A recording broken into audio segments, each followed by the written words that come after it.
Hi అండి. అందరికీ నమస్కారం. Welcome to my channel. ఈ వీడియోలో ప్రభుత్వ ఉద్యోగులకు మరియు పెన్షనర్లకు డీఏడీఆర్ పెరుగుదల, గ్రాస్ సాలరీ ఎంత, నెట్ సాలరీ ఎంత చిటికలో తెలుసుకుందాము. పూర్తి సమాచారాన్ని వీడియోలో తెలుసుకుందాం. వీడియోని ఎక్కడే కానీ స్కిప్ చేయకుండా ఎండ్ వరకు చూసేయండి. అప్పుడే ఇన్ఫర్మేషన్ పూర్తిగా అర్థమవుతుంది. వీడియో చూస్తున్న ప్రతి ఒక్కరు వీడియోకైతే లైక్ చేయండి ఫ్రెండ్స్. ఈ వీడియోని తోటి ఉద్యోగ పెన్షనర్ మిత్రులతో అయితే షేర్ చేయండి. కొత్తగా మన ఛానల్ చూస్తున్న వారు ఇంకా ఎవరైనా సబ్స్క్రైబ్ చేసుకున్నట్లయితే వెంటనే మన ఛానల్‌ని సబ్స్క్రైబ్ చేసుకోండి. దీని ద్వారా నేను చేసే లేటెస్ట్ వీడియోస్ అన్నీ మీ వరకు రీచ్ అవుతాయి. ఇక ఆలస్యం చేయకుండా వివరాల్లోకైతే వెళ్ళిపోదాము. ఫ్రెండ్స్ ఇక విషయానికొచ్చినట్లయితే ఉద్యోగులకు మరియు పెన్షనర్లకు డీఏడీఆర్ పెంపు, గ్రాస్ సాలరీ, నెట్ సాలరీ ఎంత అని తెలుసుకుందాము. ప్రభుత్వ ఉద్యోగులు మరియు పెన్షనర్లకు డీఏడీఆర్ పెంపు ఎప్పుడెప్పుడు అని ఎదురు చూస్తున్నటువంటి పరిస్థితిలో ప్రభుత్వం ఇటీవల ఒక కీలక నిర్ణయం తీసుకుంది. 2025 ఏప్రిల్ నుంచి అమల్లోకి వచ్చేలాగా డీఏడీఆర్ పెంపు ప్రకటించడంతో పెరిగిన మొత్తం ఎంత, నేటి నుంచి జీతం ఎంత వస్తుంది అనే ప్రశ్నలు ఉద్యోగ పెన్షనర్లు ఊపిరి పీల్చుకునేలా చేశాయి. ఈ విషయంపై పూర్తిగా అవగాహన కలిగించేందుకు గ్రాస్ పెరుగుదల, నెట్ పెరుగుదల అంశాల వారీగా అయితే లెక్కలు, కంప్యూటేషన్ మోడల్ అనే అంశంతో అయితే మనం క్రింది సమాచారాన్ని అయితే చెక్ చేద్దాము. ఇక డీఏడీఆర్ పెంపు వివరాలు. డీఏ శాతం 4% అండి. సో, అమలు తేదీ 1 జనవరి 2024 నుంచి. సో, పేమెంట్ స్టార్ట్ వచ్చేసి మే 2025 జీతంలో జమ. గ్రాస్ పెరుగుదల. గ్రాస్ పెరిగిన మొత్తాన్ని పదోన్నతి పొందకముందు తీసుకున్న మొత్తం జీతానికి ఆధారంగా లెక్కించాలి. ఇది ఉద్యోగ పెంపులో కనిపించే మొత్తాన్ని సూచిస్తుంది. కానీ ఇది పూర్తిగా చేతికి వచ్చే మొత్తమేమీ కాదు.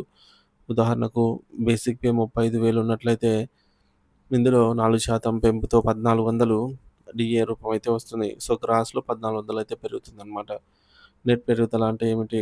నెట్ అంటే పీఎఫ్ అలాగే ప్రొఫెషనల్ టాక్స్, జీఐఎస్, ఐటీ వంటి డిడక్షన్‌లు తర్వాత చేతికి వచ్చే అసలు పెరిగిన మొత్తం. దీన్ని నెట్ అంటాము.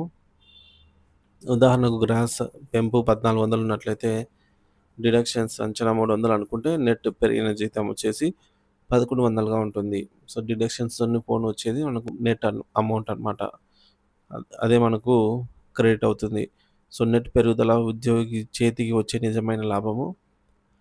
పెన్షనర్ల డీఏ ఎలా ఉంటుంది అంటే డీఆర్ పెంపు. సో, పెన్షనర్లకు డీఏ బదులు డీఆర్ వస్తుంది. వారు పొందుతున్న బేసిక్‌పై 4% పెరిగిన డీఆర్ లెక్కించబడుతుంది. ఉదాహరణకు బేసిక్ పెన్షన్ 25,000 అనుకుంటే 4% రూ. 1,000. సో, పెన్షనర్‌కు జమ అయ్యే అదనపు డీఆర్ వచ్చేసి రూ. 1,000. డిడక్షన్స్ ఉండవు కావున గ్రాస్ నెట్. సో, తీసుకునే మొత్తాన్ని తేల్చే చిటికెలో లెక్క ఇలా అయితే చూద్దాము. సో, ఇక్కడ టేబుల్‌లో అయితే చూడొచ్చు. సో, ప్రత్యేక గమనికలు. డీఏ పెంపు పైన రాష్ట్ర ప్రభుత్వం సాధారణంగా కేంద్ర ప్రభుత్వ నిర్ణయాన్ని అనుసరిస్తుంది. డీఏ ఎరియర్స్ సాధారణంగా ఒకసారి ఇవ్వక విడతల వారీగా జమ చేయబడే అవకాశం ఉంది.